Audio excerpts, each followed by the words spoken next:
Hey, Punam, can you hear me now? I can't hear you. Sorry. Are you on? Namaste. Welcome to Naari Talks. I, Poonam Upadhyay, welcome you all.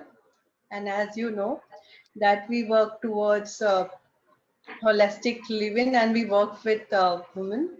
And today we are with a woman who is full of passion, full of energy, with sparkling eyes, and ready for action. Uh, Dr. Sabeeta Bidasie with us. Welcome. Thank you Welcome to very much, Punam. Sampoorna. So it's lovely having you here. Thank you for accepting our request.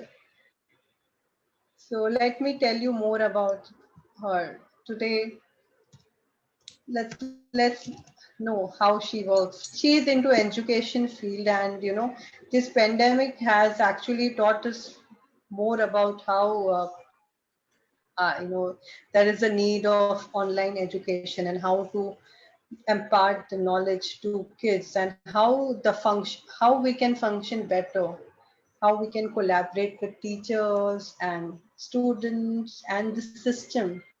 And she's the one who is working with the system. So and she is doing lots more. Let's about this. So let's understand about her and more. And Thank you, Punam, for having me. So, welcome, ladies. And I'm sitting here in Houston, but my heart is with you all in India. I have been following what's going on in India. I'm very invested in the situation. I work on a number of PMO teams where we are trying to get information and maybe get access to resources to send out to people in India.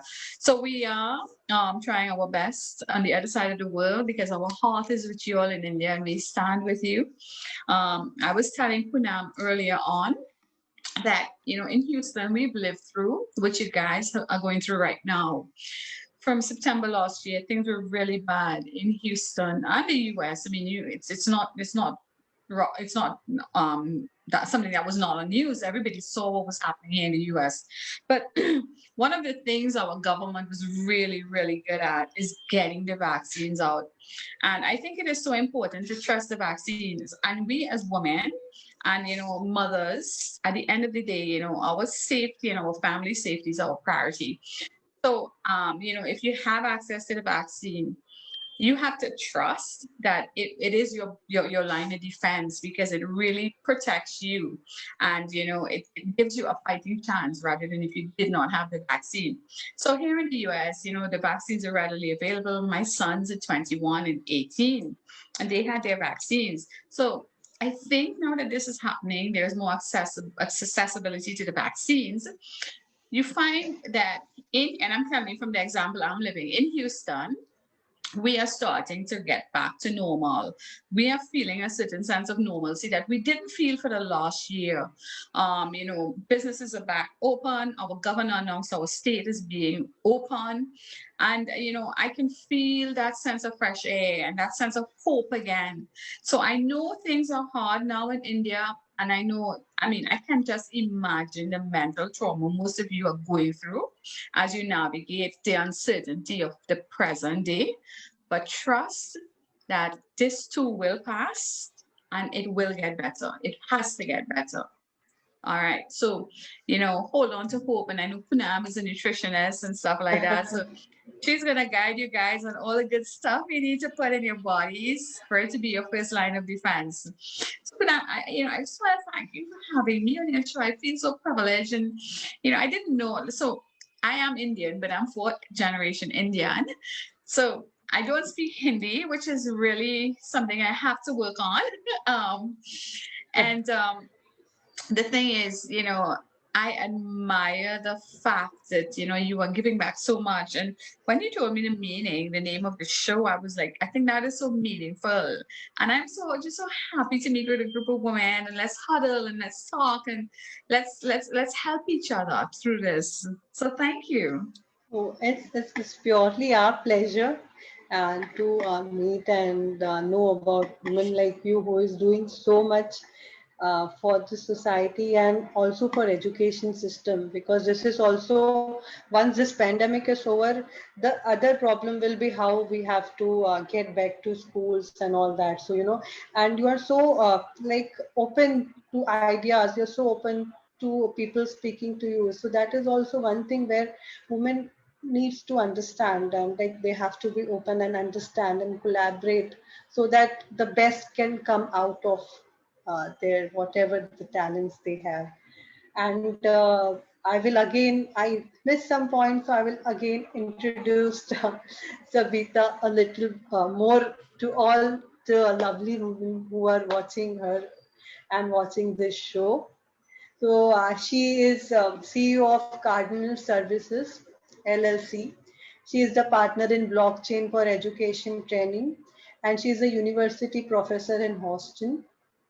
She is STEM champion and has worked with IBM in making educational affordable, accessible to rural communities by building regional learning centers and IBM centers of innovation to address the industry skills shortage by offering IBM professional certification within the undergraduate programs.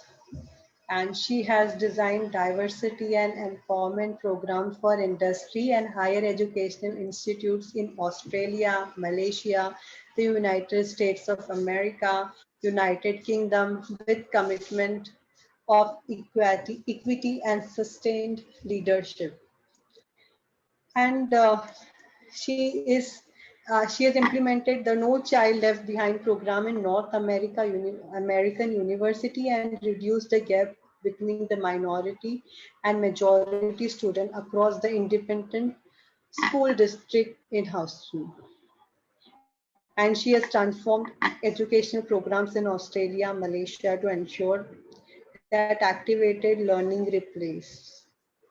And she is bringing shift to new learning system, teaching and practices which helped her over 10,000 students to build a strong retention and applied learning skills. So she's doing a lot. Thank you for listening to this. And now we are coming back to your story. So today we want to know, like, how did you come to this level and with so much energy and passion, and the energy which keeps you going always with that beautiful smile. So so let me start with your childhood. So how was your childhood, and some childhood memories which can you can relate, like that you are doing it now? Yeah. So I was born in a Caribbean island. So I'm fourth generation Indian, like I said before. And my great grandfather came as an indentured slave to the Caribbean when we were under British rule. And it's funny because the first set of voyages, it was only men that came on these boats that came to the Caribbean. And there was a lot of, by then, slavery had been abolished. So because the Indian men came, there was a lot of mixed marriages with the African woman and the Indian men. And we have a very diverse population in the Caribbean. And one of the things we lost, and I'm saying this as a woman of Indian descent, one of the things I lost growing up in the Caribbean was, even though I look Indian, I cannot, like, my culture is extremely different. I cannot speak the language. My food, even my curries, is very different from your curries. So I mean, there was a lot that got lost in the voyage. But back to my childhood. So I grew up. I mean, I am East Indian. I think my family ancestry was traced back to UP. And parts of, and that's where our roots are. My family's roots are in India. But the records were so badly kept that we have no clue of our identity. Moving past that, I assumed the identity of the country of my birth, which is Trinidad and Tobago, a wonderful Caribbean island, very cosmopolitan. The population, and you're going to be surprised, the population is 1 million people. It's a tiny island in the Oh, Caribbean. 1 million people, right? And, I think when you live in a country that small, one of the things you have to be mindful of is understanding there's a bigger world out there. And if you want to be part of that bigger world, you got to promote bigger thinking. And for me, I always wanted more. I always wanted bigger. And I have been fortunate to have lived in 5 continents over Wow. my lifetime to date. And I have expressed, I've seen so many different cultures and lived among some beautiful people in the world. My experience is definitely not the everyday experience, but I got that experience because I'm married. My husband is into oil and gas, and because of his job, we've just had that opportunity. um, One of the things I can tell you about my childhood is the one thing that keeps me grounded. I think being an island girl, and I still call myself an island girl today, um, despite the fact that I haven't lived in my country of birth for so many years, is the fact that when you're an island girl, you go back to your roots. So family, that sense of family is really important for me. It shapes my identity. The sense of community you get in your family, your immediate family, and your extended family, that sense of community is so important. And I have never seen stronger family values than I have in the last year. When COVID hit the world, I have seen families become stronger than ever. And that is where you see the real value of the family as a unit and the role of the family in keeping things together when things get chaotic.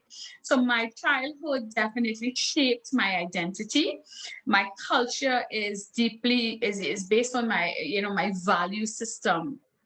I have a very, very strong family value system. I believe in giving back. I believe I've been fortunate. So I didn't have the luxury of being born into a very wealthy family. I came from a middle class family, but education opened doors for everyone. And I have seen how my life is transformed by the power of a good education. I mean, your social mobility just widens. So I am a believer in the education system, and that's why I give back to the education system, because I know if you're not born into money, you can create your opportunity through a good sound academic pathway, and then your future sits in your hands, what you do with it. So it is so important. If you don't have a lot of wealth to pass on to your children, keep them educated, because that is the best gift you can give to them. So when you talk about my childhood, those are the fundamental values that I take from my childhood. That's really nice, like how you developed yourself.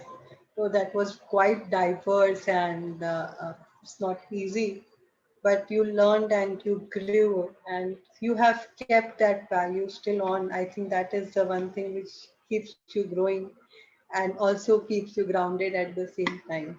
So that's really Yes. nice to know because this is the two things which everyone requires. And as you said, the wealth is wealth for some time. It might nowadays we understand there are so many people who are wealthy but they're not getting proper treatments, no beds. So wealth cannot sustain. You cannot sustain. But if you are educated in the sense where you are grounded as well as educated, definitely it will help you to have a clear thinking to what to Yes. do ahead and how to grow. So that's really nice to know about this. And what about your passion? Like, what, what made you passionate about the work you do today? Like, where does the passion comes? So my father, and I lost him in 2018, was probably the most humble man I've ever met in my life. So I learned all my lessons in humility from my father. My passion comes in my, I would say, my passion is driven from the fact that everything I have, I believe, is a gift. I believe it's something that, I could not have done by myself. And because it was a gift is nothing if you don't share it with others.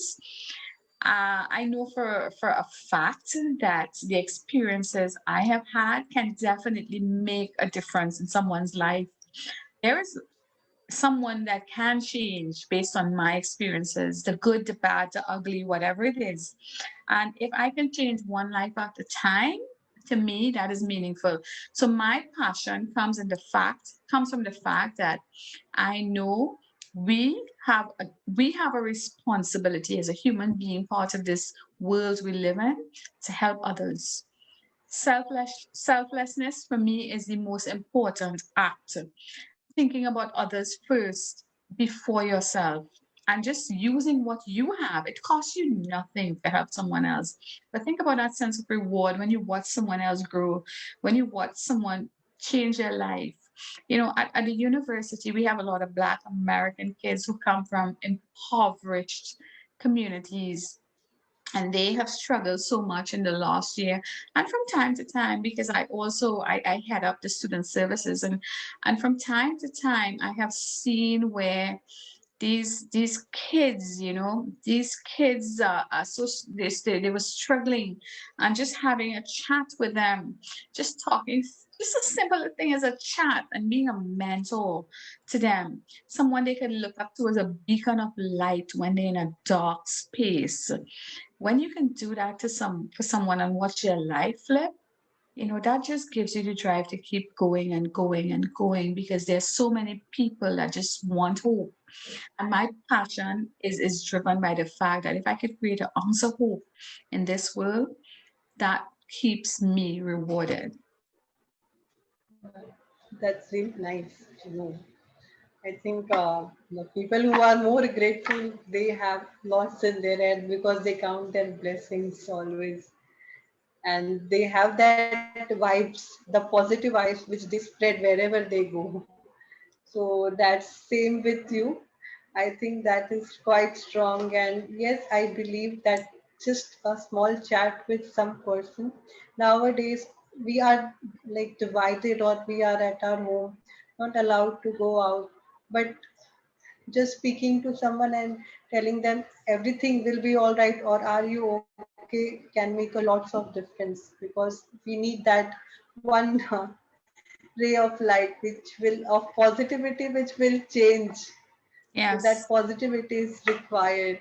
So It is. that's And really Punam, I just want to add to what you said there. Right now, so many people are going through so many things. You know, just mustering a smile is hard because you don't know the pain they felt. You don't know if they've lost their job, if they've lost family members. You don't know what's their economic situation, their home situation. And you know, there are a lot of people out there that still try to smile through it, right? Um, you don't know what a man has gone through unless you walk a mile in their shoes. So sometimes, you know, you're having a conversation with someone and they're grumpy, or maybe they're not responding the way you expect them to be. I tell people, don't take it personally. Don't see it as a personal attack. If someone is not too happy to be around you, or if someone, you know, may not respond the way you expect them to respond, do not take it personally, because you do not know what is going on in that person's mindset. You do not know what challenges they're facing in the current moment. So, you know, say a prayer for them rather than get upset with them. Say a prayer for them and say, reach out and say, hey, look, I'm here. If you ever want to talk, reach out. best advice, very much required. Yes, as you said, it's all right if someone is grumpy, angry, not responding, but then as it's our duty, because these are the testing times where we have to unite together, each and every individual. If we make Yes. even one person smile, I think that will help all the And community. just be your brother's keeper. You know, just be there. Let someone know, hey, I'm here. If you need me, I'm here just for a word. Just I'm here if you want to talk about it, something. If you want to scream, if you just want to let it out, I'm here. Use me. Use me as your bouncing board. Sometimes that's all it takes to give someone, you know, a hope. So true, very much required for today's what scenario is going on. It's the best advice I think someone can give. So that's really nice to know. And with all this, Like I can see that the inspiration is strong, that gratitude is strong. So how the positive vibes are quite high, and like I and also in this education field I see, but when I am speaking to you or when I spoke to you, you are not only looking at one perspective where it's only about education, physical, but then you are aware of mental, physical, emotional, and how we can balance. So that's really nice. So, who all were your inspiration in this journey, which you like? Because it's quite diverse. Because this is the holistic approach where we talk about, and being in education field, you are practicing that. That's really nice to know about that. So um, it's funny, and I'll share a story with you to answer your question. My inspiration to be who I am today came out of unfortunate circumstances that happened in my life. So sometimes you have to lose everything before you can begin. In 2018, on Mother's Day 2018, I lost my father, who I was extremely close to. And he was the guy that really stood beside me. My father was the perfect role model. I was living in Malaysia. My father lived in the Caribbean. Mother's Day, he called me, wish me happy Mother's Day. And for some reason, I screenshot that WhatsApp chat and I had it on my phone, and it was weird that I kept it, but he was fine. One day later, I'm living on the other side of the world. I got a call, my father passed away very suddenly. And it wasn't news I expected, but you get thrown into these things and you don't challenge higher force. I did kind of get upset with the situation because I couldn't understand how your life can change so drastically from one day to the next. That happened to me. Went through the whole ordeal, went back home. We did my father's funeral. 6 months later, my mother got a massive stroke, right? Had to go through that again. My mother was on her way to recovery. 2 months after my mother's stroke, I was involved in a head on crash. It was extremely, my car was a complete write off. Someone came at me. I was in a hospital. I had to go through 3 months, 3 months of rehab and stuff like that. And I'll tell you something. When you bottom out is when you start looking at your life. So prior to losing my father, I was climbing the corporate ladder. I was working hard to be for me, your career symbolizes your success. It had always been that. And I was not as selfless as I was back then today. So for example, I was more me. I was more focused on me. But losing my father and the medical um issues my mother was faced with and my accident, that was a wake-up call for me. Sitting in recovery and being in a hospital, during that 3 month period for me when I had to recover from my accident, I looked at life extremely differently. Everything that I've been working so hard for before had now changed, and my entire focus changed. I walked away from the material me, and at that point is when my life really transformed, and I started getting more involved in community. I started getting more involved in causes, and I think that was my inspiration. When you ask about inspiration, I found my inspiration in the darkest moments of my life. And those are the things that really changed my life and pivot me to where I am today. I can understand it's not easy, and to find the inspiration in that time, that thing you turned it into your turning point of life. And now I think your like parents, your dad must be proud of you, must be I hope listening to so. you. He will be definitely. And while we're on that topic, Punam, I want to tell everybody, not just the Indian woman, everybody who's listening to you, I know there are dark days. Over the last year, we've all been challenged. And I know you're probably wondering what to do next. There's so much uncertainty. But find a way, just as I found a way out of my darkness to turn my life around. and I know it is possible. I've seen how it has worked in my life. Find a way, dig deep, and find some light in the current situation you're faced in, because there is always a glimmer of hope.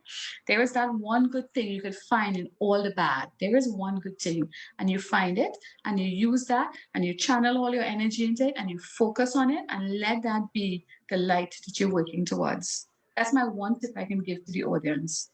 Yeah, it's very much required because this is what we have to convert everything into inspiration and stepping stone ahead. And the crisis which you went through were quite like would have taken you down to depression or something very bad, but then you you dig deeper, and now I think you are a better person.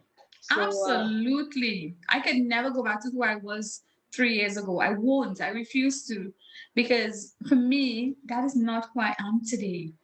There was just so much. I'm in such a better place. But I had to crash and burn before I could grow. Right. So it's okay that we're going through challenges, but we're going through it together.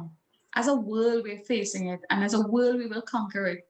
And it's funny. Like yesterday, we had the governor of Telangana on a conference with us, and when I look at how many people we brought from different parts of the world together in a room, I see synergy. I see people standing by each other. I see humanity, and that is important because over the last, before COVID, everybody was so focused on work, work, work. We were losing a sense of family values. Our sense of being human was being lost. And I think in the last year, we have been returned to our homes. Our families are stronger. We're growing together. We are learning a sense of community. We are working on being better humans. We're being pushed to be there for each other. So when I think about COVID, yes, it has taken a lot, but it has given us as well. So I think it's important that we see the good agree. in the bad, and we see the glass as being refillable but not half empty. It's all about your mindset. Your mindset is important to get you through anything. Wow, that's really, really nice. Like I see in every questions, every step you have, like you're so committed to give it to community or whoever is listening, that at least from that even one thing they understand and they choose, they can come out each and every individual and can lead their own life in better Yes, way. yes, So absolutely. so it's really amazing to have you here and listen to you. I think we can talk for hours. But it's really actually very motivating and inspiring to know and understand. Because as you said, even I completely agree. 2 years before the pandemic, it was just about us, like me. We were running races. We don't know where is the destination, but we were running. But this is the time where we have to think, where are we going? Are we going on the right direction? We have to think about everything. It's not about only humans. The world was created where each and every individual, each and every animal, even that insect microorganism was given that thing, but now we feel it's our world. So somewhere I think this is a time for everyone to pause and think how we can make this community better and help each and everyone around. So Absolutely. It's that's time to reset. Hit that reset button and start over. This is your chance to do it. yeah. But as I know, like I'm listening to your story, uh, I wanted to know what more struggle and challenges we faced while coming back, bouncing back, and yeah, it's not easy, as you said. It's not Um, easy. for me, my challenges were pretty much more the physical challenges. I mean, I couldn't walk for a while after my accident. So it was all the therapy. Um, But I mean, like my family is really, I mean, I'm blessed. I have a great family and they really stood by me, and I have great friends who stood by me. So I think, having people around you helps you get past the challenges. That's true, my accident, but in my bigger life, in the bigger picture, I think some of my challenges were I've lived in parts of the world. So, for example, when I moved to Australia, my kids were so young. They were what, 5 and 3. when we had moved to Australia, I knew no one. You're living in a foreign continent and you know no one. My husband was traveling a lot, and it was just me and the kids, and what I've realized is, God puts you in situations. So I'm a firm believer that there's a power that's greater than us. Okay. And he puts you in these situations where you kind of have to find the best version of yourself. So when I moved to Australia, I had no network, I had no family, I had no friends, and it was learning, it was starting over, right? Think about it. You're starting to set up your life again in a foreign country, and you're doing that, and you know, again, that whole learning curve. But I think my attitude had in everything in life was always a very positive attitude. So through the challenges of making new friends, through the challenges of starting my network all over, through the challenges of finding a new job in a different part of the world. All challenges. But did they stop me? No. Okay, as soon as I hit the ground in Australia, I was working in the first 3 months. I had made friends. I was having people over at my house, becoming part of the community. I was going to the temple. I was being engaged and doing all those things that I needed to do to I wasn't sitting in my shell at home and saying, oh God, I don't know anyone here. What do I do? And expect the world to come to me. No, the world will not come to me. I have to go out there and grab it. And I have to say, hey, I'm here now. See me. See me for who I am. Okay? And that is my approach. And I did that in Australia. And guess what? 5 years later, by the time I settled, I had a great job, great friends. My kids were happy. My husband's company transferred us again. We moved to Malaysia and starting over again, right? So my life has been constant starting over, starting over. But that's the one thing I'm good at, starting over. Because I've done it so many times. I know how to start over, and I know how to beat the challenges, because at the end of the day, it's about your perspective. If you're going to see that glass in front of you, see that glass as being refillable. Don't see it as being half full or half empty. Know that whatever True. is in that glass, there's space. You can keep pouring in it. And it's okay if it overflows. But please keep your eyes on that picture. Challenges will come. No one has the perfect life. There are days that I have a bad day, but I still keep my smile on, because I am not going to let Poonam be victim to my bad day. That's not fair to her. Okay. I deal with my bad day because it's my day. All right. And I do a lot of reflection, and I'm not sure how many people practice reflection, but at the end of the day, I look back at my day and I say, okay, what could I have done differently? And what were the things that worked really well today? And I keep those in a little box. So the things that didn't work, I put it in my Pandora's box and I don't open it. And the things that work well, I'm like, okay, I'm going to use this again because this really helped me. So that's at the end of my day. And then at the start of my day, I do a lot of visioning. So I believe in the power of manifestation, and I set my intention for today. Before I get off my bed, I set my intention. This is what my day is going to be like. Day, you belong to me. I talk to my day. I say, you belong to me. All right. And this is what we are going to achieve. And at the end of the day, I look back. Did I do it? Yes. Did I do it? No. Why? And I try to make my next day better. There are days that I don't even get caught up what I want, I set out to do, but I don't stop. I never stop. And that's how I deal with challenges. I don't know if I answered your question, but that's how I deal with challenges. Yeah, the thing is, learning that we are getting a lot in bulk, so it's all right. But yeah, the way you handle things is really like the boss lady, we can say, where you are handling everything with that positivity and that energy that it will happen the way you feel like. So that's really awesome, great to know. Yeah. So Punam, I'll just Awesome. tell you this, right? When things comes at you, you can either take it on negatively or you can take it on positively. Where do you think you're going to have the better outcome? With a positive mindset, right? Uh, Definitely, yes, I can completely agree to you. But yes, the way you do it, I think that's really unique, and with all that love and that vibration, I think you reach the masses easily. So that's really Thank you. great. Thank you. So we have a question like, as a sampoorna nari, as I told you, sampoorna is a complete woman where we feel and we completely agree that each and every woman has that quality. She is complete within her own self. She has that power. But as you want Sampurnari, what is that one message which you want to pass to all the women who are listening to you? Right. Um, as one woman talking to another, I have been where you are. I understand that being a woman is challenging. Remember, I'm that girl that was born in an island of 1 million people, but I have lived in some of the biggest continents of the world, and at times it intimidated me. But I did not let that fear hold me back from greatness. So my advice to you ladies out there is each of you, you are capable of greatness. You're capable of changing your current situation if you're not happy in it, right? At the end of the day, do not let fear intimidate you. You take that fear and you convert it into victory.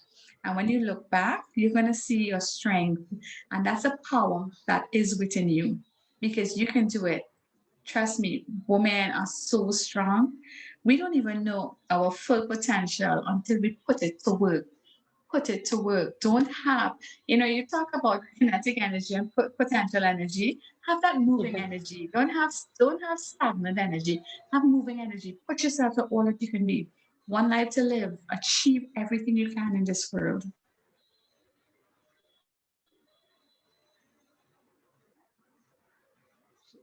So true and so inspiring. Definitely, it would have inspired a lot of women who are listening to you. And I think with your story, they will have that hope that, like, that even if they have the darkest day, they can come out and be successful. And as you said, you were living in the island with 1 million people, and now I think you are inspiring more than 1 million people. So we all have that power, just we need to recognize and work upon it, channel our Yeah. energies. Yes. So that's really Absolutely. nice. Absolutely. And as one woman out there, I believe in helping each other. Don't be the woman that fights another woman down. Be the woman that supports another woman when she's climbing the ladder of success. Be her cheerleader because she represents success for us. She represents changes. She represents a new direction. She represents hope for our daughters out there, right? She is the one that's going to change the future and change the narrative and change the script and change the future outcomes. Support the woman who's ahead of you. Don't try to take her down in the queen bee syndrome.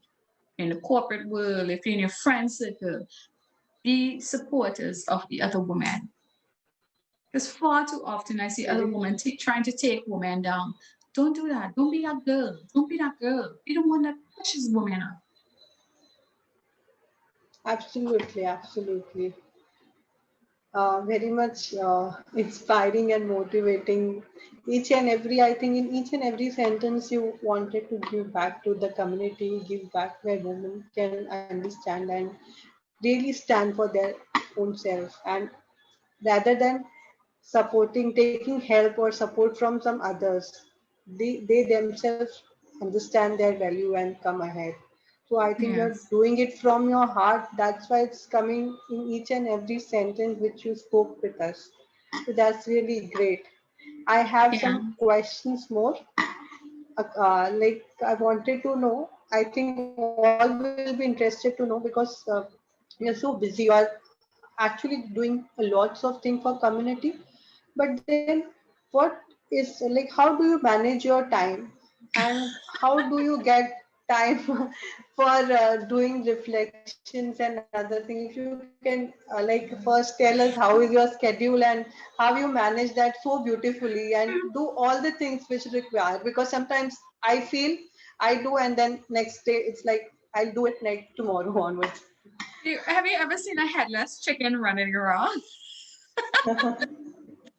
So sometimes I too feel like headless, like I am that headless chicken that's running around with no sense of direction. But no, honestly, I believe in um, have you ever heard about agile, being adaptable? So, gone are the days where you Yeah. have set schedules. I think now more than ever, it's about adaptability. So, I may plan my day, but something pops up. And I'm not rigid, right? I try to be as adaptable and I can Hmm. move things around. And, um, so set schedules, even in the workplace, set schedules are not working anymore. It's about adaptability. It's about being agile. It's about being able to pivot, to quickly change in the direction that you need to change. It's all about dynamism. So, you know, rigidity is something that's never going to work. It's not going to work. You have to be able to look at what are your immediate needs, what are your priority, prioritize those, and then everything else you get to it when you get to it. But you do get to it, okay? But prioritize, understand that you need to be adaptable, understand that you need to pivot your direction as you go along because things pop up. But keep family in. It is so important to have family time as busy as I am. Like yesterday, I had two conferences, right? I worked a full week, I mean, and long hours, and I had two conferences yesterday. This morning, my morning started very early. I probably went to bed at 2 a.m. this morning, and I was up at maybe close to 5:30 and started meetings. And here I am now. And then, but after this, guess what I'm going to do? I'm going to be cooking lunch for my family, right? And I'm going to, sit with my boys and go in the backyard and do something. And that is important that you have quality time. And in that quality time, I don't care if it's 10 minutes, have quality conversations. You talk to your kid. Hey, so tell me about your day, tell me about your week. There's something I missed. We haven't had a chance to really huddle. Let's talk about, something that was really, really important to you this week, something that you want to share, or tell me about a bad experience you had this week. And, let's look at it. And, how can you try and ensure that you don't have these ongoing things. Why did you miss this assignment? And how can I help you? Is there something I can do for you? And family time is so important because at the end of the day, who are we doing this for, right? True. Our kids. Very true. Yes, definitely. That's really a piece of advice required for all of us. That's really great to know. And Yes. as you are from educational field, so uh, you might be aware, and like you are aware that how the things have changed or turned in this pandemic, where the schools or education system has just it has turned upside down, where people are now fully online. So which is also stressing the students as a woman, the parents, teachers. So, what is your piece of advice? How we can manage that thing, and what will be like what your research says in this scenario? How we So can I manage and balance properly? I think I can talk about education globally, but I want to zone in on India. All right. Let's zone in on India. Hmm. India Hmm. is India's education system has been founded on something called a rote system. I'm not sure if you're familiar with rotational learning. So rote system is what Hmm. the National Education Policy 2020 is trying to move towards. And I've sat on a couple committees and had conventions on this, and I've worked with principals and schools, universities in India, talking to them about working past the challenges. So the way India learns in the past, that way of learning is going to change the way people taught. So you go to school, you get a book, you memorize everything, and you spit it back out. That's rotational learning. You're regurgitating things. The India of today has to move towards activity-based learning. However, and I know online learning is a challenge, but think about it. It's a challenge for the kids, but it's also a challenge to the teacher. And for far too people look at the role of the teacher in this. Think about the teacher's economic situation. Think about her financial situation. Think about her home environment because she's now working from home where she may have to. And I don't know what her space is like at home. She now has to have a classroom there. She has to pivot and become innovative and being a teacher in that online space. But guess what? The government never taught her to teach online. The government hadn't given her tools on how to be successful online. When she's in the classroom, she can walk around and she can look at the students and she can look at their faces and their expressions and see if they're confused or if they're following based on their eyes and their body language. You can tell if a child is with you when you're in that classroom space. But this teacher now is in that online space. She's in a Zoom classroom or she's in whatever learning management system that is available for her. She's in that space. In that space, her video camera is on. Think about connectivity issue. Think about internet bandwidth, right? I am sure not every student in her class will have their camera on, number one. Number two, right? A lot of the students may be joining the classroom from their mobile devices, okay? Because they may not have a laptop or they just don't have the resources to be fully engaged. If I am teaching in that online space, I kind of see everybody's face. How do I know that my class is with me? How do I know that they're following me? Their cameras are off, they're not answering questions. So all I can do, all she's doing is reading off the textbook or reading off a PowerPoint. All right. Is that effective? No, it's not. A child's attention span will zone off after 30 minutes. If you don't capture them in that lesson in the first 30 minutes, you're never going to capture them. You have to break down. So your taxonomy of learning has to change. The way you teach has to change.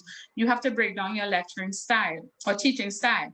So you may have to do it in bite-sized chunks, smaller chunks of learning. So you take one theory, then you set up some questions, you get them to work on it, you get them to share their answers, you share the screen, get them to come on screen and explain to the class how they did it. And then you do Zoom breakout groups. So you have little groups within that Zoom classroom where you assign students to work with other students and then come back in the main classroom and share their answers. So if you do things like that, you still want to have one, the shared experience where they're collaborating in these little breakout spaces. And two, you have engagement and collaboration with the students so you know that they follow you. So you're not the only one that's teaching. They are also engaged in their learning. Now, the teacher doesn't know this because no one trained her. So she has to come up with these strategies on her own. So 10 teachers in one school may have 10 different approaches to learning. Your child may have 5 teachers or you may have 2 kids. And they're saying, well, my teacher does this and my teacher doesn't do this. And now teacher styles get compared because there's no consistency in delivery. So on the teacher end, there's a lot of challenges because teachers were thrown into this role and they don't know how to do it. They are trying based on their current situation and their resources to deliver something that keeps the kids in the classroom. Okay. That's one aspect of it. So I asked the parents, look at the role of the teacher. It's not that she's incompetent. It's just that she's handicapped based on her situation. Look at the child. This child, my heart breaks for, has lost fundamental learning experiences, not academic, social skills. They are not in the school environment. They don't know how to have break time, lunchtime conversations with their friends. They don't get to have sport in school where they maybe play cricket because they like it or go to the pool and have a swim or whatever, right? They are missing these social aspects that are fundamental to our growth as a social individual. That's missing because they're at home looking at the screen. They can't even leave the houses in some cases, right? So there's a lot of mental stress this child is dealing with. They haven't seen their friends in ages. Added to that, their teacher is not teaching properly because she doesn't have the tools. So your child, one, is not benefiting from the best system of learning. Your child is disadvantaged from experiences that are so important to childhood that we enjoy, that they're not having. All right. Now here comes your role, your responsibility, mother, father, elder sister, whatever you are in the home. You had the luxury of enjoying the social experience in the school, right? You may be in a position to help them academically. At the end of the day, you huddle up with your child, or maybe you go across if you see them looking confused, you pop into their bedroom or wherever they're learning and just have a look at them and see if they're actually engaged in the classroom. All right. Or if they're just logged in and then playing somewhere else. Your responsibility as a parent is to keep them in that learning space. keep them engaged, and circle back. Let me see your lesson plan. What did the teacher try to do? Do you understand this? How can I help? If not, you send the teacher an email and say, okay, my child is struggling. Can you please do this with my child? Or give me some exercises that I can help my child with? Because the teacher too needs help. So we have now this triage of learning: teacher, child, parent, teacher, child, parent. How do we make this triage work? It is so important because that synergy has to work together for it to be a combined positive experience. So for me, I think we need to see all three aspects of the stakeholders in this learning experience, and we all have to understand that these are expectations and we all have a part to play. Punam, that's my advice. Oh, right, true. We cannot like that. We have to stop that blame game and do our part because everyone is actually adapting now to this system and it will take little time.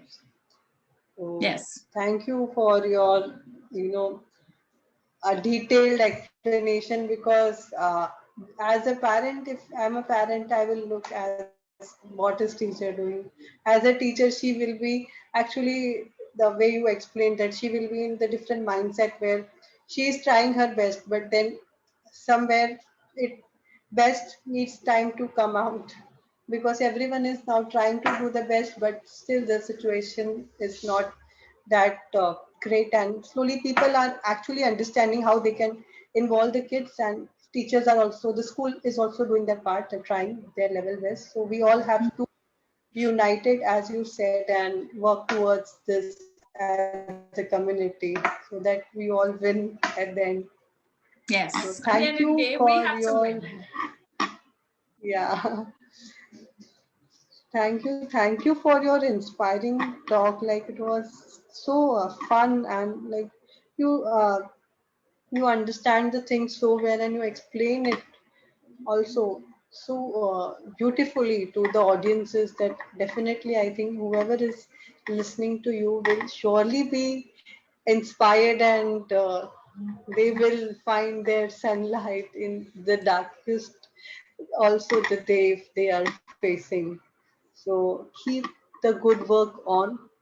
And again, we are very grateful for you coming here and accepting our request.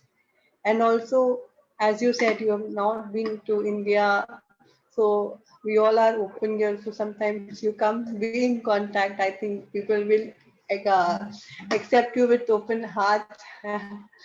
I would So love to meet you ladies, and hopefully when the skies open up, we can cuddle. You never know. yeah, definitely. So Mm, thank you for your talk and your time. We really yes. appreciate it, and hope to see you more and more so that more of you will get Absolutely. inspired. Thank you so much. So with that, Anything I we can will. do to help, yes, just reach out. And I just want to say before we go, my prayers and my thoughts are with everybody in India. And hang on to hope, guys. Hang on to hope. Better days are ahead. Thank you so much, and thank you. So we'll be ending today's session. I think all we had a uh, good mixture of all the things which is required for that motivation. So I don't stop here, start taking action from today onwards only so that this life is like we give more. So we have to understand that theory. So thank you so much, Sabeeta. That was our really, we were privileged to speak to you and know about your journey. So with this, we will end today's session.